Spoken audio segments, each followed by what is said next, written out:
Gold trusted gold buyers మీరు తాకట్టు పెట్టిన బంగారాన్ని విడిపించి ఈ రోజు ఉన్న మార్కెట్ ధరకు కొనబడును. Welcome to iDream. నేను మీ భవ్య. ఇప్పుడు మనతో పాటు ఉన్నారు Krishna Bharat, psychologist. Hello sir. నమస్తే సార్. నమస్తే మేడం. సార్, పిల్లలందరూ కూడా ఎంత మనకేంటంటే పిల్లలు తర్వాత యువత వాళ్ళే ఏంటి మన సమాజానికి బాగుపడటానికి పౌరులు అని చెప్పేసి చాలా చెప్పుకుంటాం. కానీ వాళ్ళంతా పౌరుల్లాగా మారాలి అని అంటే ఖచ్చితంగా తల్లి ప్రభావం, తల్లి ప్రేమ ప్రభావం చాలా ఉంటుంది అని నేను నమ్ముతున్నాను. నిజమే అంటారా? నిజమండి, చాలా ఎఫెక్ట్ ఉంటుంది. అంటే బిడ్డకి తల్లికి మధ్య ఉన్న అనుబంధం కావచ్చు, వాళ్ళిద్దరి మధ్యన కమ్యూనికేషన్ కావచ్చు, ఎలాంటి కమ్యూనికేషన్ నడుస్తుందో ఇది ఖచ్చితంగా ఆ బిడ్డ యొక్క అడల్ట్ లైఫ్ని డిసైడ్ చేస్తుంది. ఇప్పుడు లైఫే కాదండి, తర్వాత లైఫ్లో తను ఎలా ఉంటాడు అనేది కూడా డిసైడ్ చేస్తుందండి. ఓకే, అంటే పిల్లలకి తల్లి ప్రేమ ఒకవేళ అందకపోతే పిల్లలు ఎలా మారే ఛాన్సెస్ అయితే ఉంటాయి సార్? మనం ఇది కూడా చూస్తాం మన సమాజంలో. మనం గొప్పగా చెప్తాం తల్లి బిడ్డల కోసం ఎంత త్యాగమైనా చేస్తుంది, చాలా చాలా ఎమోషనల్ వర్డ్స్ ఇవన్నీ ఉంటాయి. బట్ మీకు ఎప్పుడు కూడా ఏంటండి, ఇది సబ్జెక్టివ్ మ్యాటర్. అందరి తల్లు అలాగే ఉంటారు గ్యారంటీ లేదు. అమ్మలందరూ అలాగే ఉంటారని లేదు. కొంతమంది అమ్మల బిడ్డల్ని కొంచెము తరచుగా కొట్టడం కావచ్చు, లేదంటే వాళ్ళతో అంత ఎఫెక్షనేట్గా లేకపోవడం కావచ్చు, లేదంటే సమ్ టైమ్స్ అంటే స్టెప్ మదర్ ఉంటారు. స్టెప్ మదర్ ఈ పిల్లల్ని సరిగ్గా చూడలేకపోవటం, ఇలాంటివి కూడా సమాజంలో ఉంటాయి కదా. అలాంటప్పుడు పరిస్థితి ఏమిటి అనేది మనం కూడా గమనించాలండి. సార్, ఒక రకంగా పిల్లలు, సారీ ఫర్ ఇంటరప్టింగ్, ఒకవేళ పిల్లలు కనుక పెద్దయిన తర్వాత విపరీతంగా ఆస్తి గొడవలు వచ్చిన తర్వాత తల్లిదండ్రులను ఒక రేంజ్లో కొడుతున్నారు, తిడుతున్నారు, ఈవెన్ కొంతమంది చంపేస్తున్నారు అంటే చిన్నప్పుడు తల్లిదండ్రులు పిల్లల మీద ఇన్స్టిల్ చేసిన తప్పిదాలే అనుకోవచ్చా ఇవి కూడా? 100% అండి. ఓకే, 100%. ఎందుకంటే ఇప్పుడు మీరు మీ పిల్లల్ని ఎలా చూస్తున్నారు, వాళ్ళు మిమ్మల్ని చూస్తున్నారు. ఇప్పుడు గమనించండి, మనం ఈరోజు పిల్లల చదువు కోసము వాళ్ళకి ఇష్టం ఉన్నా లేకపోయినా హాస్టల్లో వేస్తున్నాం, ఎలాగోలా కన్విన్స్ చేస్తున్నాం. కొన్ని చోట్ల కన్విన్స్ చేస్తున్నాము, కొన్ని చోట్ల మన అధికారం వినియోగిస్తున్నాము, కమాండ్ చేస్తున్నాం. కొన్ని సందర్భాల్లో కన్విన్స్ చేస్తాం, కొన్నిసార్లు లేదు నువ్వు వెళ్ళాల్సిందే, హాస్టల్లో ఉండాల్సిందే అంటున్నాము యాజ్ ఎ పేరెంట్గా. అప్పుడు వాళ్ళకంటే పవర్ పాయింట్ మనం కాబట్టి పిల్లవాడు ఏమండవు. ఒక ఏజ్ తర్వాత ఏంటి, మనం వీక్ అయిపోతాం, పిల్లవాడు పవర్ పాయింట్ అయిపోతాడు. తనకు 30 years వస్తాయి, మనకు 60 కూడా ఏమొస్తాయి, మనం కొంచెం వీక్ అయిపోతాం తను ఉంటాడు. అలాంటప్పుడు ఏం చేస్తున్నారు పిల్లలు, వాళ్ళు అమెరికాకి వెళ్ళిపోతున్నారు, వీళ్ళు వృద్ధాశ్రమానికి పంపిస్తున్నారు. చిన్నప్పుడు మీరు చేసిందే వీళ్ళు చిన్నప్పుడు మీరు పిల్లలు మా దగ్గర ఉండాలి, నా ప్రేమ అందాలి, ఇది మీరు ఆలోచించలేదు, చదివే అనుకున్నారు. పెద్ద తనేంటి తన కెరీర్ అనుకుంటున్నారు, కానీ తల్లిదండ్రులు అనుకోవట్లేదు. తల్లిదండ్రులు నాతో ఉండాలి అనే కాన్సెప్ట్ ఏమీ లేదు.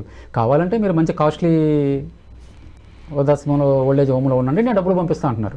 నేను కావాలంటే మీకు నెలకు 20,000 అయినా 25,000 అయినా ఎంత కావాలన్నా పంపిస్తాను లేదు కాబట్టి ఆబ్వియస్లీ వాళ్ళు బాధపడరు ఉంటుందండి. సో మనతో పిల్లలు ఎలా ప్రవర్తిస్తారు అనేది, మనం పిల్లలతో ఎలా ప్రవర్తిస్తాము అనేదే ప్రామాణికం అండి. మీరు చైల్డ్గా ఉన్నప్పుడు మీరు దాంతో ఎలా బిహేవ్ చేస్తున్నారు, మీ నుంచి వాళ్ళకి ఎమోషనల్ సపోర్ట్ వచ్చిందా, మీ నుంచి వాళ్ళకి బాండింగ్ ఉందా, వాళ్ళ యొక్క ఎమోషన్స్ని మీరు వ్యాలిడేషన్ చేశారా, ఇవన్నీ పరిగణలోకి వస్తాయండి. వీటన్నిటిని మనం ఇవ్వగలిగితే నెక్స్ట్ వచ్చే టైంలో మనం వీక్ అయినప్పుడు మన వృద్ధాప్యంలో మన ఎమోషన్స్కి వ్యాలిడేషన్ ఇవ్వటము, మనతో బాండింగ్ ఉండటానికి ట్రై చేయటము, ఇవన్నీ పిల్లవాళ్ళ నుంచి ఆటోమేటిక్గా వస్తాయి. ఇవి ఎర్లీ ఏజ్లో ఎప్పుడైతే లాక్ అవుతాయో అక్కడి నుంచి వాళ్ళకి రావో ఆటోమేటిక్గా ఇక్కడ రిఫ్లెక్ట్ అవుతుంది అన్నమాట, రిఫ్లెక్ట్ అనేది చూస్తుంది. అందుకని ఇక్కడ ఏంటంటే తల్లి పిల్లల్ని సరిగ్గా చూడకపోతే పెద్ద ఎలా ఉంటారంటే వాళ్ళ మీద వాళ్ళకి నమ్మకం ఉండదు. అంటే పిల్లల మీద పిల్లలకా, తన మీద తనకి. ఇప్పుడు మా మదర్ ఉన్నారు, మా మదర్తో నాకు మంచి రిలేషన్ ఉంటే నా సెల్ఫ్ ఎస్టీమ్ బాగుంటుందండి. లేదు చిన్నప్పుడు ఆమెతో డిస్ఫంక్షనల్ ఫ్యామిలీస్ ఉంటాయండి. అన్ని ఫ్యామిలీస్ కరెక్ట్గా ఉంటాయి మనం చెప్పలేం. సైకాలజీ వాడు డిస్ఫంక్షనల్ ఫ్యామిలీస్ అంటారు. అంటే కొన్ని తరచుగా భార్య భర్తలిద్దరు అమ్మ నాన్న గొడవ పట్టడం కావచ్చు, లేదా సింగిల్ పేరెంట్ కావచ్చు, లేదంటే ఫాదర్కి ఏదన్నా తాగుడు ఇట్లాంటి అలవాట్లు ఉండొచ్చు. ఇలాంటి ఉన్నప్పుడు ఏంటో ఫ్యామిలీలో ఎప్పుడు డిస్టర్బెన్స్ ఉంటుంది కదండి. ఏమంతో ఆయన తాగుతూ ఉంటాడు, ఏమో వద్దంటూ ఉంటుంది, ఇద్దరు కొట్టుకుంటూ ఉంటారు, ఇవన్నీ పిల్లల ముందే జరుగుతాయి, పిల్లలు చూస్తుంటారు. దీన్ని డిస్టర్బెన్స్ అంటారు. దీని ఎఫెక్ట్ పిల్లల మీద పడుతుంది అన్నమాట. ఇలాంటి వాతావరణంలో పెరిగిన పిల్లలు ఏంటంటే పెద్ద అయిన తర్వాత వాళ్ళ మీద వాళ్ళకి నమ్మకం ఉండదు, తన సామర్థ్యాన్ని తను నమ్మలేడు. అలాగే ఇతరులతో సంబంధ బాంధాలు ఏర్పరచుకోవడంలో ఇబ్బంది పడతారు అన్నమాట. అంటే వాళ్ళకి హెల్తీ రిలేషన్షిప్ని ఎలా మెయింటైన్ చేయాలో తెలియదు. ఒకవేళ ఇప్పుడు నేను మీతో ఫ్రెండ్షిప్ చేసినా అది ఎక్కువ కాలము మెయింటైన్ చేయలేను, ఎక్కడో చోట అది రప్చర్ అయిపోతుంది అన్నమాట. ముఖ్యంగా అమ్మాయిలు అయితే అండి, ఒకవేళ ఆడపిల్ల కనుక తల్లి ప్రేమకు దూరంగా పెరిగితే తను తల్లి కావడానికి భయపడుతుంది. ఆ ఎక్స్పీరియన్స్ తన మైండ్లో ఉంటుంది కదండి, మా అమ్మ నన్ను ఇలా ఉంది, మా అమ్మ ఇలా నన్ను చూసేది, నన్ను పట్టించుకోలేదు, ఒక ఎమోషనల్ నెగ్లెక్ట్ ఉంది, నేను కూడా నా పిల్లల్ని అలానే చేస్తానేమో, నేనేమో చేస్తానేమో ఎందుకు అని వాళ్ళు తల్లి కావటానికి సంకోచిస్తూ ఉంటారు, భయపడుతూ ఉంటారు అన్నమాట. ఇలాంటి లక్షణాలు మనకి కనిపిస్తూ ఉంటాయి. ఎవరైతే చిన్నప్పుడు అమ్మ ప్రేమకు దూరంగా ఉంటారో వాళ్ళు ఇలాంటి లక్షణాలు వస్తాయి. వాళ్ళ సంబంధ బాంధవ్యాలు బాగవు, వాళ్ళ మీద వాళ్ళకి నమ్మకం ఉండదు, ఆడపిల్లలు అయితే తల్లి కావటానికి కూడా భయపడుతూ ఉంటారు. అలాగే వీళ్ళు ఎమోషన్స్ని వ్యక్తీకరించే విధానము డిఫరెంట్గా ఉంటుంది, ప్రాపర్ వేలో ఉండదు. ఓకే సార్, కొంతమంది తల్లిలు మీరు అన్నట్టు ఇప్పుడు మనం మాట్లాడుకుంటే అసలు ప్రేమ చూపించని వాళ్ళ వల్ల ఎంతగానో ప్రభావం ఉందో చూసాం. కొంతమంది ఇంకా ప్రేమ చూపించండి అని చెప్పామంటే చాలా ఇంకా అతి గారాబం ఎంత చేస్తారంటే ఇంకా ప్రపంచంలో వాళ్ళు ఎవరిని నరికేసి వచ్చినా కూడా నా కొడుకు గొప్ప, మా కొడుకే మంచోడు, నా కూతురే గొప్ప అని మాట్లాడటం అనేది కూడా కరెక్ట్ కాదు. సో అలా అతిగా ప్రేమ చూపించడం వల్ల కూడా ఎటువంటి నష్టాలు జరుగుతాయి పిల్లల్లో? ఈరోజు మన సమాజంలో ఎక్కువ పేరెంటింగ్ స్టైల్ ఇదే చూస్తున్నామండి. మీరు నేను చాలా చూసి మనం ఇప్పుడేమో మనం ఇంతకుముందు అనుకున్నది కొంచెం తరచుగా కొట్టడము, కంట్రోల్ చేయడం అది ఉండేది. ఇప్పుడు అసలు పిల్లలు ఒంటి మీద చేయకుండా, ఇంకేస్ ఎవరైనా వేస్తే కూడా ఒప్పుకోకుండా, టీచర్ కొట్టినా కూడా ఒప్పుకోవట్లేదు. పిల్లలు తప్పు చేస్తే టీచర్ కొడితే టీచర్ మీద పోట్లాడుతున్నారు, మా వాడు నువ్వు ఎందుకు కొడతావని. అసలు రీజన్ కూడా కనుక్కోవట్లేదు మాట. మన పిల్లవాడు ఏం చేసాడేమో కూడా తల్లిదండ్రులు కనుక్కునే పరిస్థితి లేదు. సో ఎప్పుడైతే ఇలాంటి వాతావరణంలో పిల్లలు పెరుగుతారండి, వాళ్ళు ఏమవుతుందంటే వాళ్ళ సైకాలజీ డిఫరెంట్గా ఉంటుంది అన్నమాట.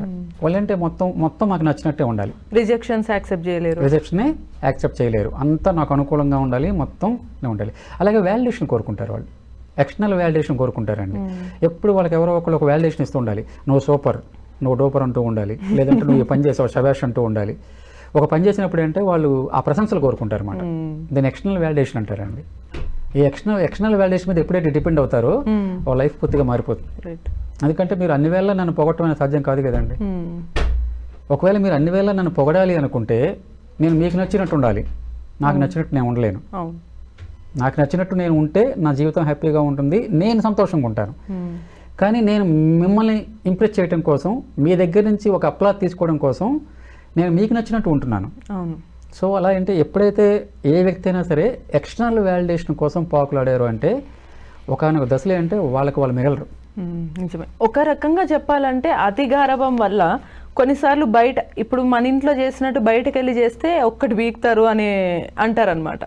డెఫినెట్లీ. సో టాలరేట్ చేయలేరు, ఎందుకు టాలరేట్ చేయాలనే ఫీలింగ్తో. దానివల్ల ఇబ్బంది ఎవరికంటే వాళ్ళ పిల్లలకి సర్వైవ్ అవ్వడానికి చాలా కష్టం అవుతుంది. ఈ సింపుల్ థింగ్ వాళ్ళు అర్థం చేసుకోలేరు అంటారా పేరెంట్స్ కానీ మదర్?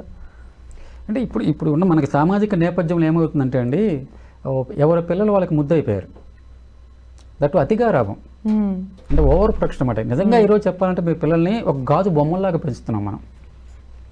ఈరోజు మీరు ఉండే కిడ్స్ చూడండి, ఒక హాఫ్ అన్ అవర్ ఎండలో ఉండలేరు, ఎండలో ఉన్నారు అంటే కదిరి పడిపోతారు, వానలో తడిస్తే జలుబు జ్వరం వచ్చేస్తుంది. అంటే నేచర్లో ఉన్న ప్రకృతి సహజమైన వాటిని కూడా వీళ్ళు తట్టుకునే పరిస్థితి లేదు. మనం ఒక షీల్డ్ లాగా ఉంచుతున్నాము. ఏసీ కార్లు ఉంటున్నాయి, ఏసీ బస్సులు ఉంటున్నాయి, స్కూల్ బస్సులు, ఏసీ క్లాస్ రూమ్స్ ఉంటున్నాయి. ఇవన్నీ అంటే ఓవర్ ప్రొడక్షన్ అన్నమాట. ఎందుకు వస్తుందంటే ఇక్కడ తల్లిదండ్రులు కూడా తప్పేమీ లేదండి. అంటే వాళ్ళు ఏమనుకుంటారంటే నేను నా చిన్నప్పుడు చాలా ఇబ్బంది పడ్డాను కదా, ఈ ఫెసిలిటీస్ అన్ని నేను పొందలేకపోయాను, నా బిడ్డకి అది ఇవ్వాలి అనే తాపత్రయం.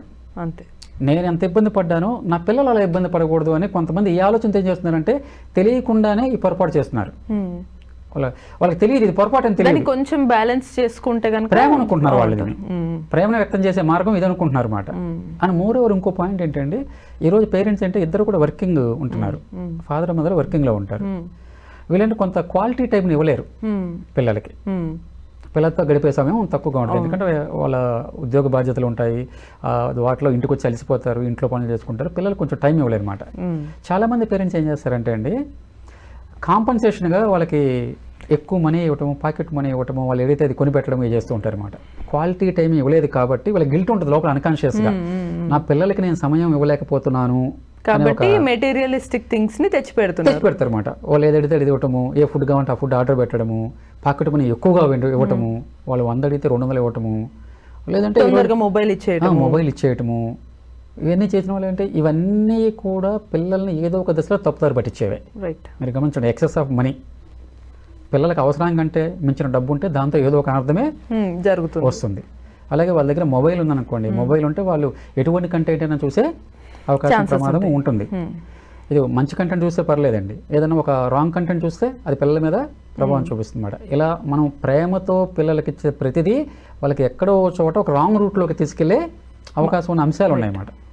ఇది మనం చెక్ చేసుకోవాలి. పేరెంట్స్ ఎప్పటికప్పుడు చెక్ చేసుకుంటూ మనము పిల్లలకి ఇస్తున్నది సరైనదేనా కాదా, ఇది చెక్ చేసుకుంటే పిల్లలకి కొంచెం మనం సరైన దారిలో ఇచ్చినట్టు అవుతుంది. అంటే మన ప్రేమ పిల్లల్ని చెడగొట్టకూడదు. మీ ప్రేమ పిల్లల్ని చెడగొట్టకూడదు.